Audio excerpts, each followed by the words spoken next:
Okay. Hindi tayo pwedeng mag-react, but I already reacted. Sorry, but you have to wait and see. Is this a feeding digi or not? We don't know. I've already seen Jungle Carmilla. And from a team na nagda-draft ng Jungle Carmilla, hindi ako mahugulat kung itong digi na to ay feeding digi. Okay? Well, or maybe I will still be shocked, but feeding digi, pero yun nga eh. Kung jungle back siya, hindi naman siya ganun kaiba from a jungle Carmilla. Diba? So, ito na naman, game 1 pa lang, Wolf. Game 1 pa lang, nagpapakita ng gilas na ang Origin. Pinapakita na kami ang lagim ng local teams na meron kakaibang draft. Yeah. So, I'm excited. Let's talk about Omega's draft though. What do you think about Omega's draft closing it up like that? Okay, it's definitely ifa-funnel nila doon sa kanilang gold lane ang strength na kanilang ang kanilang win condition basically. You have Olus, tapos meron kang Yuzong Kufra. This really spells like melee, talagang hampas, run at you strategy in your face ang gusto gawin ng Omega dito. Tapos meron ka lang Eve for that burst damage. At siya na rin yung parang quarterback dito, si Captain Etomax. Kumbaga, siya ang quarterback na magko-control sa kanyang team, si Mr. Kaidik. Tama ba? Yeah. So, yes, si Patrick Kaidik. It's all about the 1-1 dito. Exactly. Let's see. 1-1, played by Outplayed. Papasokin na natin ang mapa. Let's go to game number 1. This is Omega Esports versus Origin. 30 seconds into the map, we'll see that they're actually going into different directions, yung ating junglers. Ah, okay. Wait. I'm sorry, but my screen just froze. I don't know what's happening, but I would assume na ang gustong maging tempo dito na laruin ng Omega is to be more on the aggressive side para just to make space for the 1-1. Yeah, it's a babysitting Kufra for now. So si Mangilog, si Joshua Mangilog, si Chakno ay nakabantay dito kay Outplayed, and si Docman naman ay naka-pull yourself together. So posible pa rin, Wolf, pero hindi naman eh. Hindi siya pumunta doon sa jungle eh. Hindi siya nang asar agad eh. So it could just be still, your average normal support digi.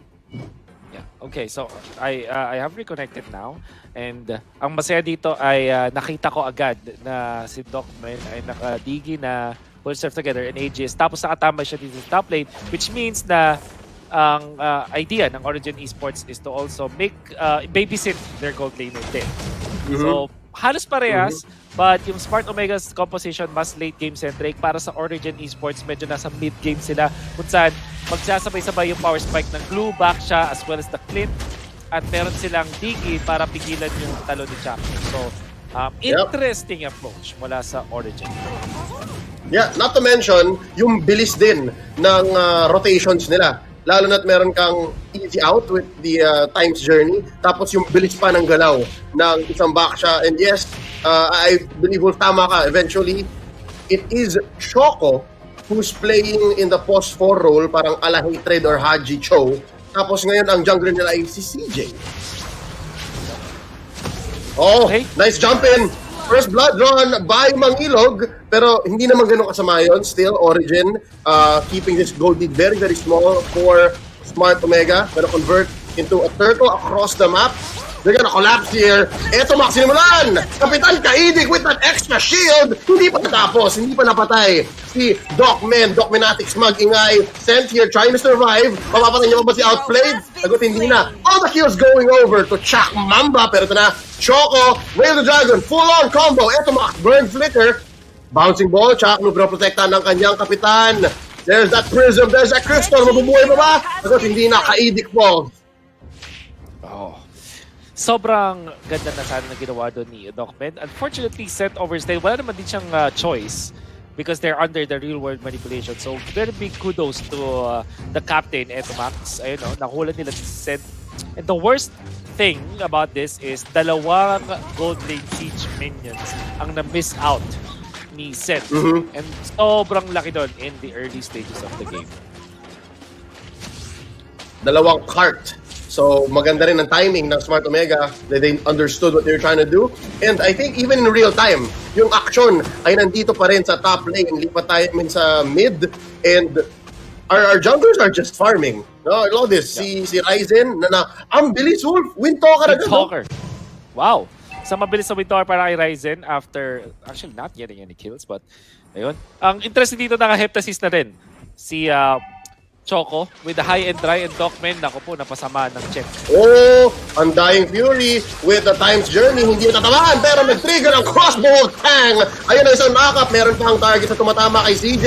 It is going to be the play stance, keeping them in. Ang sagot ni Etomax. Real world elimination. Hinahap siya ni Choco. Choco hindi siya maka-knock-up, pero mabagtak muna si Ryzen. Kulang pa ng sustainability ang Aulus na ito. Oh, that's still a trade. Sent for outplayed. That's going to be a win for Origin. Absolute win para sa Origin Esports. Nakakuha sila ng 4 na kills for the price of 1. And the bait ni Docman, yung Smart Omega doon, I thought, sinabi ko di ba, parang napamali ng check doon si Docman. Pero hindi siya agad nabigyan, nakapag-ages pa siya as well as activate this ultimate. Tapos, itong si Choco nakahanap ng magandang opening to use the knockup to cancel Etomax's ultimate. Eventually, na-peel yung Smart Omega. Nahanap nila yung pinakatamang kills and eventually gets 4. At nakakuha pa ng Torres sa top lane ng Origin Esports, now way ahead of Smart Omega in the early stages of the game. Halos 2K gold lead rin yan, Wolf. And it's very difficult for Smart Omega to find a window. Ladies and gentlemen, we apologize. We are going to be fixing a few things in the back end. Pero for now, let's discuss what exactly just happened. Ganito kaaga sa laro, parang kumakagat sa laban na hindi dapat nila pinapasukan ang Omega. This is one of the strengths of Origin. Ganito rin yung lineup na may Carmilla. I think hindi nila masyado na-calculate yung impact ng Time's journey coming out from this DG. Because 9 times out of 10, pag ganun kaganda yung initiation coming out from Smart Omega, they will really go to that. At si Etomax, yung kanyang ultimate, maganda naman yung pwestuhan, but hindi nila tinake for account na may possibility na may Cho doon. And that was the fresh, and that was actually the reveal of the heptasis ng ating Cho. At nasaktan talaga sila dahil sa damage output. And Clint, although nakuha nila yung kill doon kay Clint, they already lost so much HP doon sa kanilang mga heroes. And because of that, ay nakakuha ng isang malupit na kill ang side ng... hindi pala isa, 4 na malulupit na kills ang side ng Origin Esports. And now they have recovered sila. Nasa kanila na ang kalamangan sa ngayon. Yep, so it's a matter of recovery here for Omega. It's a matter of them finding more resources para maging ready sila. Kasi yun yung nature ng lineup nila. Nabanggit mo kanina, Wolf. Si Outplayed, kailangan niya pa ng items para solid ang crossbow tang. And of course, si Ryzen. Kahit yung engagement ng isang Aulus ay hindi sulit kung wala pa siyang items. We confirmed, yes, he has a Wind Talker. Pero kahit War Axe, wala pa. So, inuna niya yung Wind Talker para mabilis siya mag-farm. So, we'll see where this goes. For Origin, mukhang nakapag-convert sila right after went into the pause. They took a bottom lane turret. Again, that's the glue winning the matchup. Yeah, we see na interestingly, I know Glue nakapanalo ng matchup na yun. I wonder what really happened in that lane. But if you're the Yuzong, parang okay ko, you should be able to just clear the waves. Mag-stack ka lang din parang sa lifesteal back. So I wonder what really happened in that lane. Kung may influence ba ng ibang mga heroes or whatnot.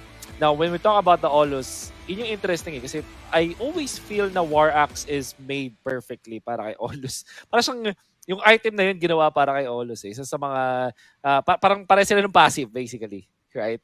That's so, literally his item. First item. Yun talaga yun. As in, yun talaga yun. Parang yung Twin Shadow Blades ay yung espada ni Karina. Parang gano'n. Like Karina, that's them. Yeah. So, perfect item. Exactly. Yeah, but like I said, mapapabilis yung farm niya. I do feel na mas maganda yata na nag-War Axe siya para makakreate siya ng space. Kasi may movement speed ka makukuha, right? Although there were nerfs, for sure, dun sa War Axe na nakita natin. I still feel na yung movement speed na boost tapos meron kang penetration on top of your passive, which makes total sense. At baka mas mabilis pa siya mag-farm nga dahil doon kasi nakakatulong siya sa aking teams. But it is their decision. Maybe they're waiting for the proper timing para sabay-sabay silang gumawa ng clash. Hintayin nyo kanilang mga first items and then eventually team fight against Origin.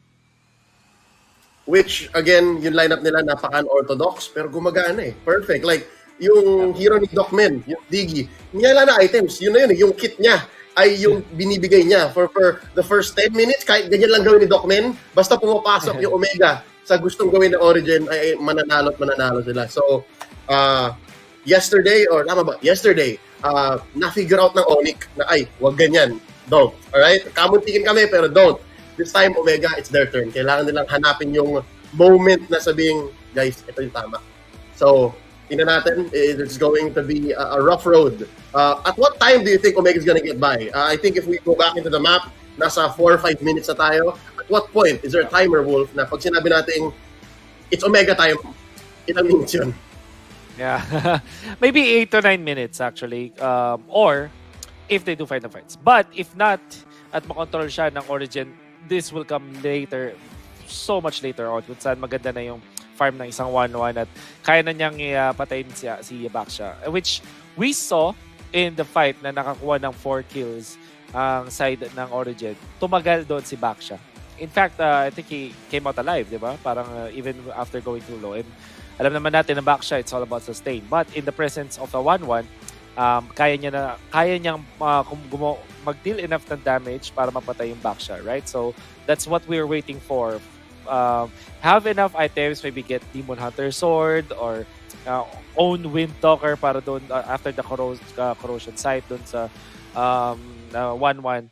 So that will come a little bit later, actually about 15 minutes pa. But now, if you're a fan of Origin, if you want them to win in this particular game, you will wish na they continue the pressure up in the lanes. I mean. Yeah, I agree with you. Yung 8 to 9 minutes na Omega is only if wala rin gawin yung Origin. Pero hindi naman sila tatayo lang dyan. They're just gonna wait for Omega to come back. I think naintindihan ng Origin na okay, lamang tayo. We need to add pressure. We need to keep this up. And at that point, baka hindi na makahinga ang Omega. We'll see.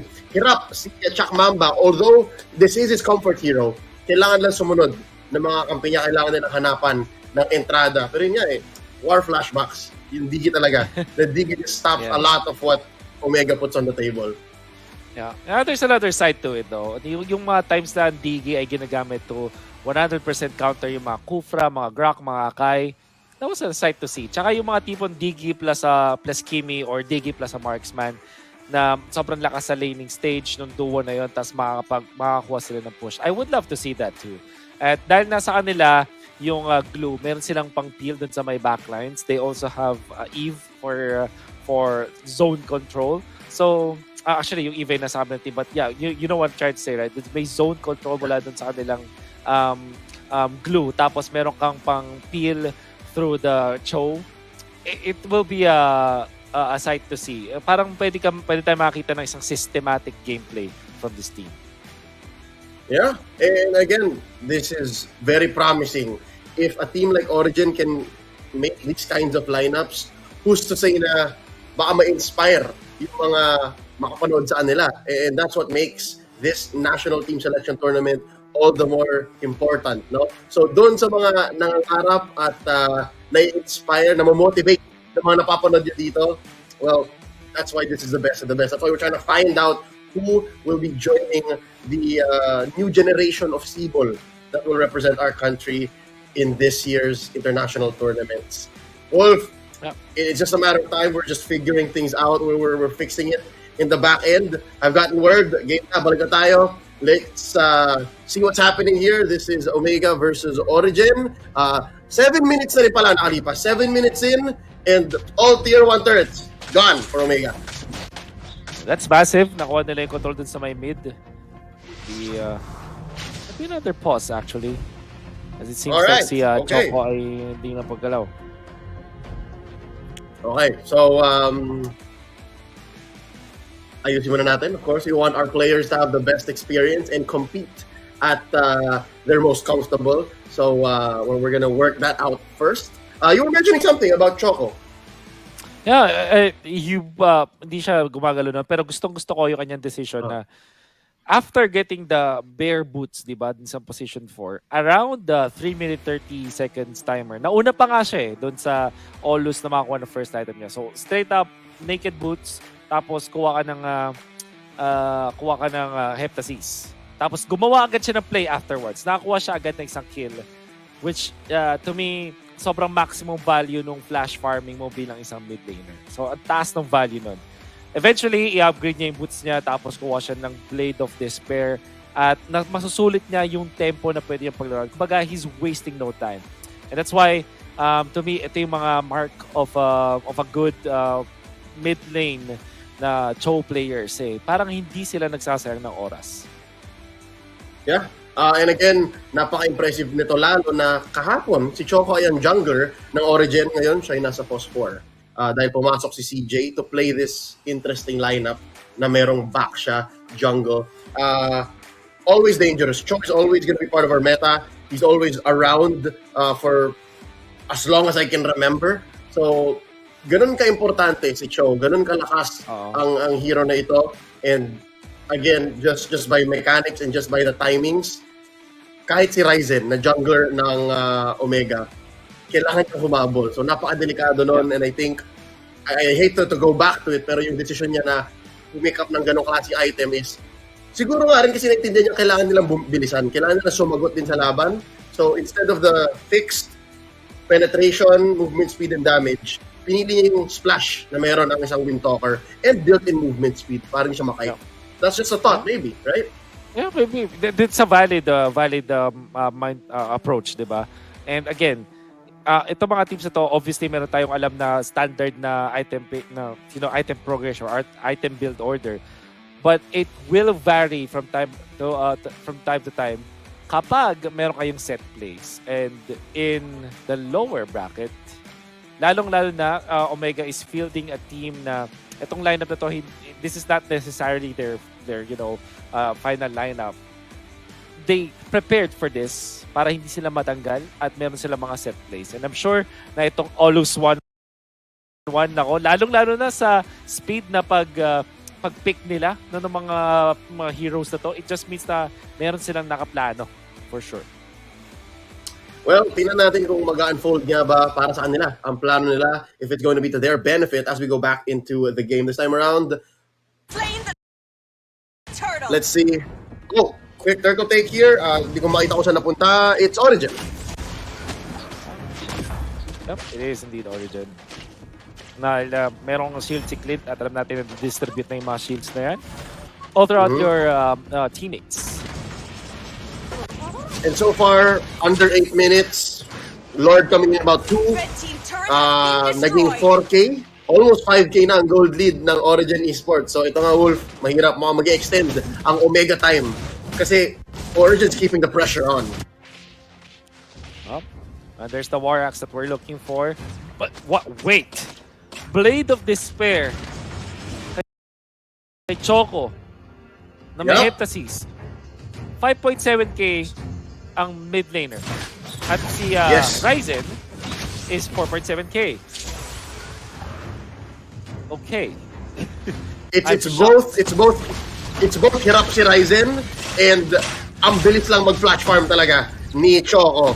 So that's scary, that's very dangerous. CJ dito, galing sa Timog, naghahanap ng target. Killer already using up his split na tatimingan lang din naman, and bottom lane seems to be the next target. Sent! Taken down that tier 2.